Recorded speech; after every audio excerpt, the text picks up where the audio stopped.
आज महाराज सतगुरु के साथ उसका युद्ध हुआ। महाराज सुग्रीव, मेरी आज्ञा है कि लंका के चारों द्वारों को चारों तरफ से घेर लिया जाए।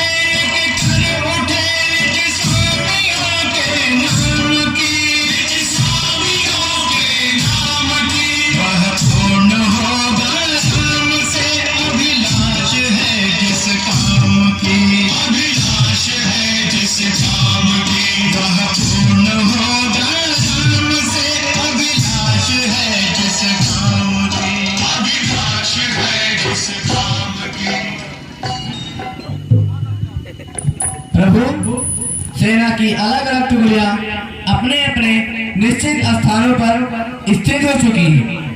बस अब आपकी आज्ञा की प्रतीक्षा है।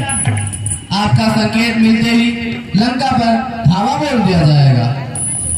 महाराज सुग्रीव, हमारे मन में एक विचार आ रहा है। आक्रमण करने से पहले रावण को एक अंतिम अवसर और दिया जाए।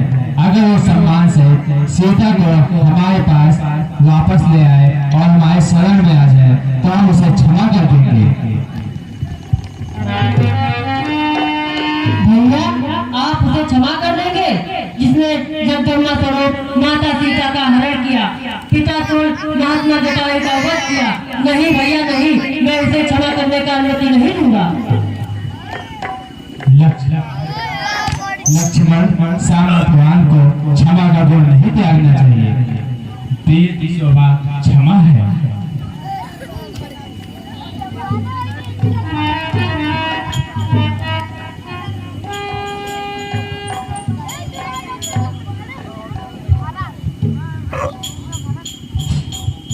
ये बात धर्मोचित है, यथा राज्योचित है।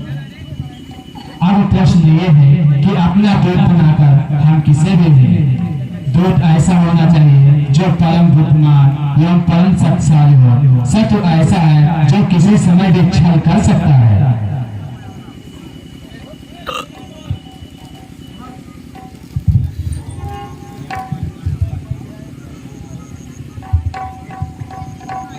भैया, फिर तो हमें हनुमान को भेजना चाहिए।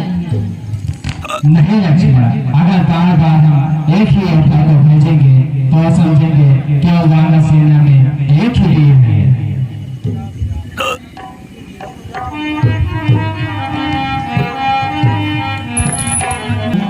मेरे मत से युवराज अंगद को भेजना चाहिए।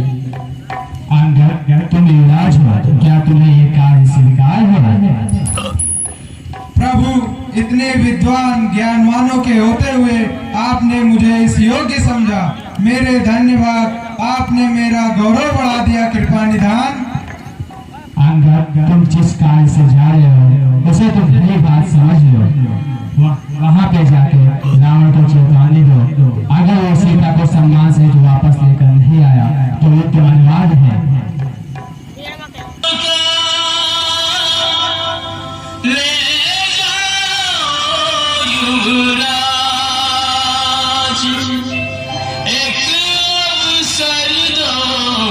शत्रु को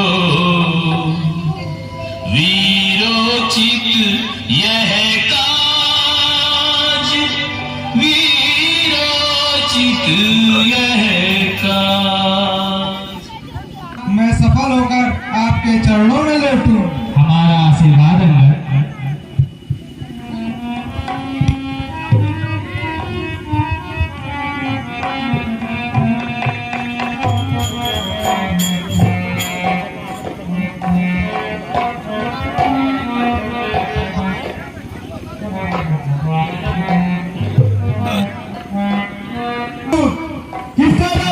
अपने स्वामी श्री राम का राजदूत आने का देश लंका नरेश रावण को अपने प्रभु श्री राम का संदेश देना। सेना के आगे बिना हम बात नहीं खोल सकते। मैं आज्ञा की प्रतीक्षा करूंगा।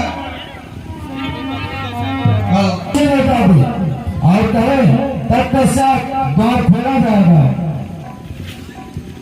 अपनी सेना पीछे ले तभी एक द्वार खुलेगा। सब पीछे लौट जाओ। सेना दूर चली गई है, द्वार खोल देगा।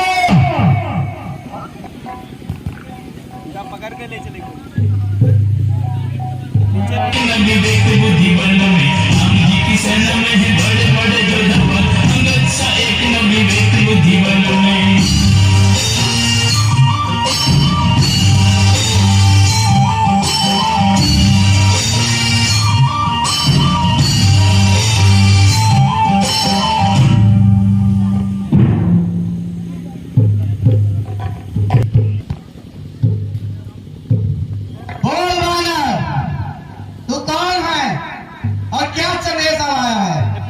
महाराज, सब देशों के दरबारों का विधान है दूसरे राज्य से आए हुए राजदूत का आदर किया जाए, फिर सम्मान सहित उसके आने का उद्देश्य पूछा जाए। तो इतना भी नहीं जानता? दूत उसे कहते हैं जिसे किसी राजा ने भेजा हो। वनवास में भटकते हुए तो वनवासियों के भेजे हुए बानर को तो दूत कहता है। आप राजा की बात करते हैं लंकेश्वर, मैं जिनका दूत हूँ वो राजाओं के राजा हैं, राज राजेश्वर हैं। वे केवल इस भूमि के ही नहीं अपितु तीनों लोगों के स्वामी हैं। मैं उन्हीं प्रभु श्री राम का राजदूत हूँ। वो हर है या ब्रह्मा है जिनके लिए तो इतनी बड़ी बड़ी बातें कह रहा है। तेरे उस वनवासियों की वास्तविकता से फिक्री है कि वो वन भटकते हुए जो वनवासी हैं जिन्हें अपने राज से भी निकाल दिया है। पता उन दोनों ने क्या संदेश भेजा है? महाराज रावण, आपने मेरे प्रभु श्री राम का अपमान किया है। इस नियमानुसार मुझे इस सभा से चले जाना चाहिए, क्योंकि राजदूत का सम्मान उसके राजा का सम्मान होता है। परंतु मैं जो संदेश लाया हूँ वो इतना महत्वपूर्ण है कि जिस पर लंकावासियों और संपूर्ण राक्षस जाति का जीवन व मरण निर्भर है। अतः इस सभा में मैं अपने लिए एक राजोचित आसन का स्वयं ही निर्माण कर लूं, जिस पर बैठकर मैं गर्वपूर्वक अपने स्वामी श्री राम का संदेश आपको सुना सकूं। गद ने कहीं देखो नहीं ऐसा राजा असभ्य अनीति को शासन, तीनों लोक के राजा के दूत को बैठन को नहीं देत जो आसन। आग लगी अंगद के अंग में, सुन अभिमान भरे संभाषण।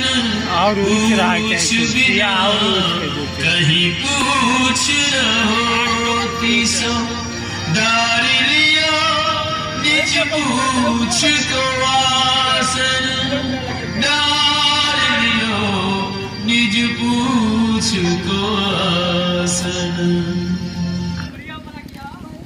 हे दसग्रीव, अब मेरे आने का कारण सुनो।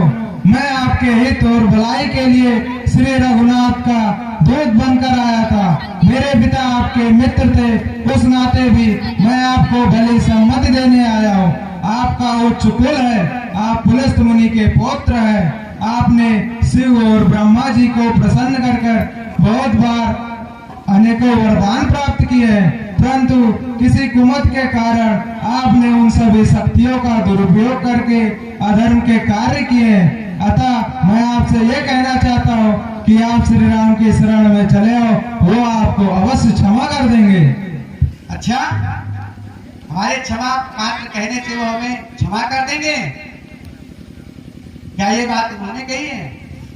हाँ महाराज, यह बात उन्होंने कही है। हम दांतों में तिनका दबाए अपने कुटुंबजनों के साथ उनके शिविर तक इतने दूर उनसे क्षमा मांगने जाए और वो हमें क्षमा ना करें और हमें बंदी बना ले, तो सारा जग हम पर हंसेगा। इस बात का तुम हमें विश्वास कैसे दिलाते हो? महाराज, रावण प्रभु पर विश्वास रखना ही पड़ता है। जो विश्वास नहीं रखता उसे प्रभु की प्राप्ति कभी नहीं हो सकती। श्री राम ने कहा है कि आप सीता को सम्मानपूर्ण लौटा दो, मैं वापस चला जाऊंगा। क्या राम ने यही तो हम तुम्हारे मुख से सुनना चाहते थे।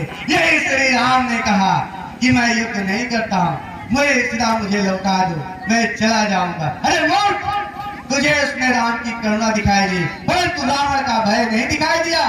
जाकर उस बनवासी से कह दो कि सीता कोई दान में देने की वस्तु नहीं है। ऐसी अनुपम उपहार को बाहुबल से जीता जाता है। माता सीता को उन्होंने अपने बाहुबल से ही जीता था। जिस शिव धनुष को प्रभु श्री राम ने तिनके के भांति उतारकर तोड़ दिया था, उस शिव धनुष को उठाने कभी आप भी गए थे, जो आपसे उठाया ही नहीं गया था। इन दंत कथाओं में क्या रखा है? तुमने अभी कहा कि तुम बाली के पुत्र हो, अपना परिचय तुमने नहीं दिया पूरा। महाराज, देवराज इंद्र के पुत्र महाराज बाली का मैं पुत्र हूँ। मेरा नाम अंगद है। तुम बाली के पुत्र हो? बाली से तो हमारी मित्रता की सदी थी। तुम्हें देखकर हमें तुम पर दया आती है। जो तुम्हारे पिता का हंता है, तुम उसके पीछे इस तरह से सेवक की बात घूम गए हो। तुम्हें तो छल से उसका वध करके अपने पिता का प्रतिशोध लेना चाहिए था। महाराज, प्रतिशोध वीरता की निशानी नहीं होती और कायर में क्षमा करने का साहस नहीं होता। ये कार्य तुम्हारे जैसे कायर करते हैं। प्रलाप बंद करो, तुम दूध बंद कराए हो। इसका यह अर्थ नहीं कि जो चाहे बोलते रहो और बचे रहोगे। अंगद, ये तुम्हारे आखिरी बोल हैं। इसके आगे अगर तुमने कोई भी शब्द बोला तो ये तुम्हारा शेष प्रलाप होगा। रावण, रावण, इस नाम को कितनी बार दोहराएंगे महाराज? मैं ये जानना चाहता हूँ इस जगत में कितने रावण हैं। मैंने कई रावण के विषय में सुना है। एक रावण महाराज बलि को जीतने पाताल गया था। वहाँ पर बच्चों ने उसे बंधक बना लिया था और खूब पीटा था। फिर महाराज बलि ने उसे छुड़वाया था। एक रावण के विषय में सुना है कि सहस्त्रबाहु ने उसे किसी जंतु के बाद कोई कीड़ा समझकर पकड़ लिया था। फिर पुलस्त्य मुनि ने उसे छुड़वाया था। और एक रावण के विषय में कहने में संकोच होता है। कहते हैं मेरे पिताश्री ने उसे अपनी काख में दबाकर 6 महीने तक पूजा करते थे। महाराज, आप इनमें से कौन से रावण हैं? वो परम प्रतापी दिग्विजयी रावण है, जिसके भुजाओं का बल त्रिलोक पर्वत जाता है, जिसके पराक्रम को भगवान शिव उमापति ने स्वीकार किया है। हमारे भुजाएं पलटने मार से